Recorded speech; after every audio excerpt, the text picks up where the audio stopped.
1812, Toribio Rodríguez de Mendoza, rector de San Carlos, designó a Sánchez Carrión para dar el discurso de celebración por el nombramiento de José Baquíjano y Carrillo como consejero de Estado en España. Baquíjano, criollo, abogado, limeño, era muy admirado en la sociedad peruana. El joven Sánchez Carrión entonó un canto a la libertad y exigió un justo gobierno de la metrópoli. Las palabras de Sánchez Carrión remecieron el claustro de San Carlos. Atado estaba el continente nuevo 300 años con servil cadena.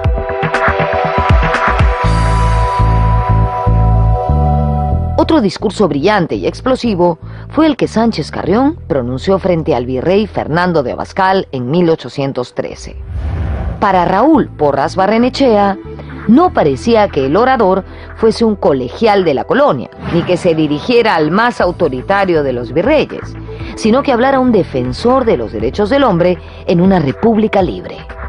De esta manera, el joven estudiante rompía una tradición servil y emulaba al famoso elogio que dirigiera en 1781 José Baquíjano y Carrillo al virrey Agustín de Jáuregui.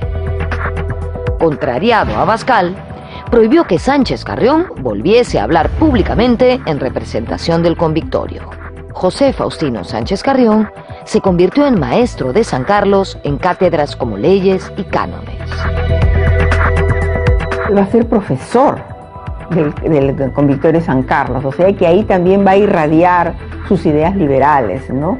Por eso es que se acusaba también al convictorio de ser un semillero, ¿no? de ideas liberales y de ideas que optaban por la república. En 1814, los franceses fueron expulsados de España. El rey Fernando VII retornó al poder e inició una reacción conservadora y absolutista que anuló la Constitución Liberal de Cádiz. Así, los anhelos de igualdad y autonomía entre españoles y criollos americanos se truncaron.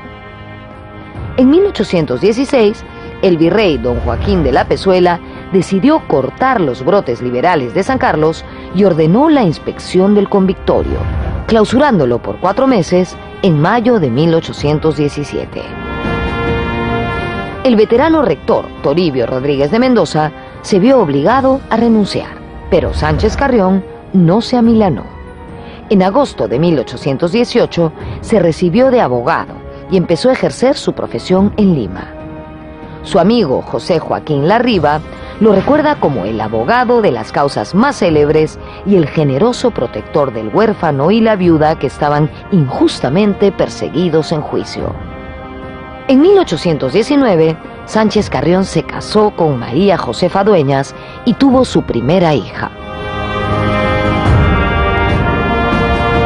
Un hombre muy honrado, que se entregó totalmente a sus ideales liberales, que por esos ideales los virreyes lo amenazaron, tanto Pezuela como Abascal. Inclusive en el caso de Pezuela lo llegó a sacar de la universidad, de la enseñanza universitaria.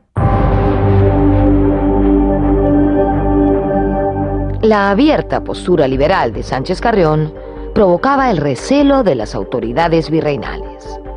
Según versión recogida por el historiador Alfredo Rebasa, el virrey Joaquín de la Pezuela lo expulsó del convictorio de San Carlos.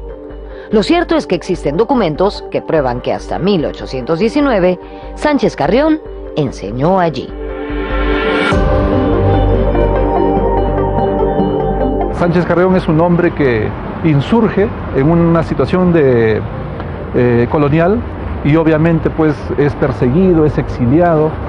El virrey manda que sea alejado 50 leguas lejos de la capital y en ese exilio llega por Huamachuco.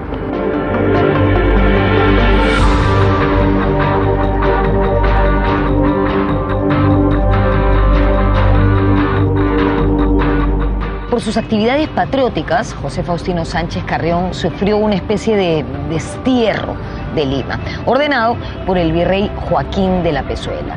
Y esto le permitió estar en la independencia de Trujillo, que tuvo lugar aquí, en la Plaza Mayor de Trujillo, donde me encuentro en este momento, en diciembre de 1820. También le permitió regresar a la casa paterna que quedaba en Huamachuco en el año 1821. A partir de entonces fue un decidido colaborador de la naciente república.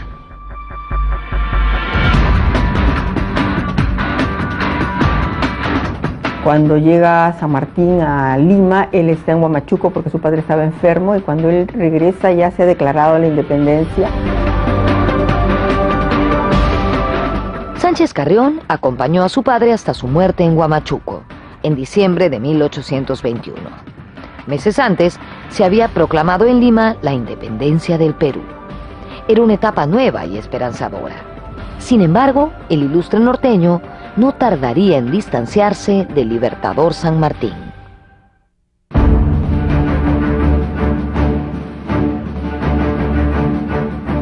Tanto San Martín como Bolívar eran republicanos, pero el problema es que San Martín pensaba, para evitar una conflagración mayor, o sea, mayor número de muertos, como una transacción con los ejércitos realistas.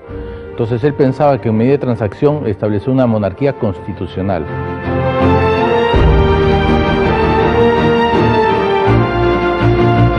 San Martín estableció el protectorado. El libertador argentino era partidario de una monarquía constitucional para el Perú. Para cumplir este objetivo, contó con el firme respaldo de su ministro de Guerra y Marina, Bernardo de Monteagudo.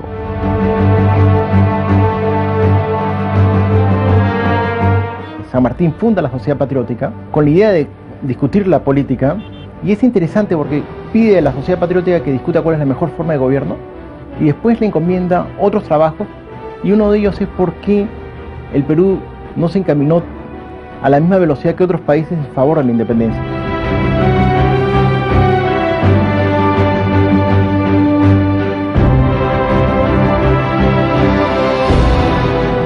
José Faustino Sánchez Carrión era un ácido crítico de las ideas monárquicas planteadas por Bernardo de Monteagudo y respaldadas por la aristocracia del virreinato en el Perú. De hecho, los adeptos a la monarquía habían hecho la Sociedad Patriótica de Lima, y contra esta, Sánchez Carrión enfiló sus críticas. Él decía que de implantarse una monarquía en nuestro país, esto acentuaría la blandura de carácter de los peruanos y la propensión criolla a la adulación y la bajeza. Fuerte, ¿no? Además, decía que, de ser así, seríamos unos excelentes vasallos, pero nunca ciudadanos. Él compartió estas ideas a través de pliegos que repartía en plazas y cafés bajo el seudónimo del Solitario de Sayán. Definitivamente, todo esto agitó la opinión pública. Estoy en el Panteón de los Próceres, en el Parque Universitario, y aquí encontramos este busto en homenaje a Sánchez Carrión.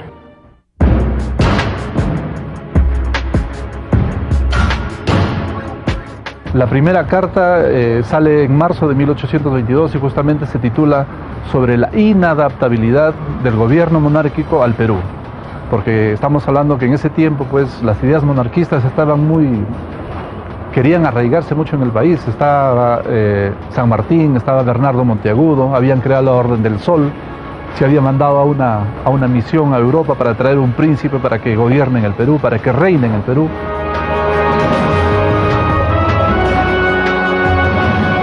Escritas en el pueblo de Sayán, en Huacho, las cartas de Sánchez Carrión originaron un intenso debate de ideas entre republicanos y monarquistas.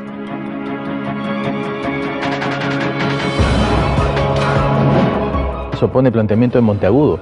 Recordemos que Monteagudo era un tipo sumamente cruel, era un tipo que se le atribuye muchos asesinatos y muchos malos manejos económicos, y mientras que él representaba el afán de la riqueza, la ostentación y del poder, en cambio tenemos en Sánchez Carrión un tipo austero, humilde, sencillo, de una pobreza franciscana. Entonces representa también la moral, la ética, la virtud ciudadana.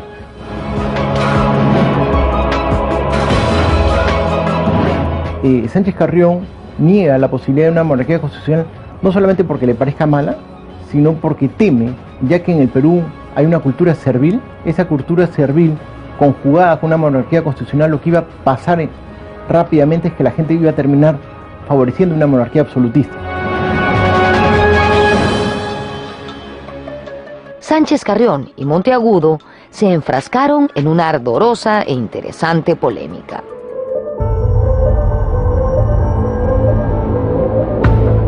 No cree en la inmadurez del Perú para optar por una república, ¿no? Él cree que si tomamos el proyecto de la monarquía, estamos de alguna manera reflejando lo que nos dejó España, ¿no? Y que entonces no sería pues una ruptura que llevaría a su independencia. Además está muy preocupado por el tema del aislamiento.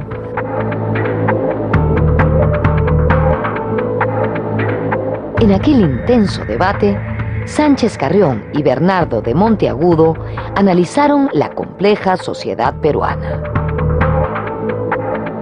Y Monteagudo también sostiene que el legado colonial es nefasto, que la división social en el Perú era terrible.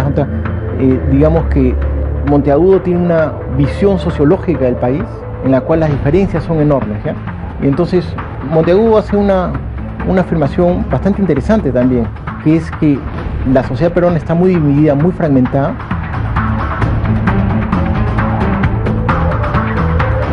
Según Cristóbal Aljovín, a pesar de su antagonismo, existieron puntos en común entre las posiciones de Sánchez Carrión y Monteagudo.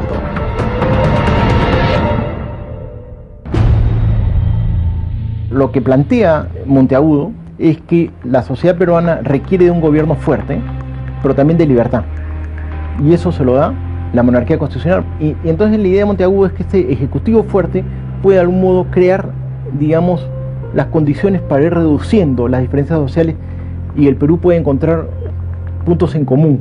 Entonces, si tú pones a Monteagudo y a Sánchez Carrión, los dos dicen cosas bastante verdaderas, digamos, sustentadas en la realidad, pero contraponen sus proyectos políticos.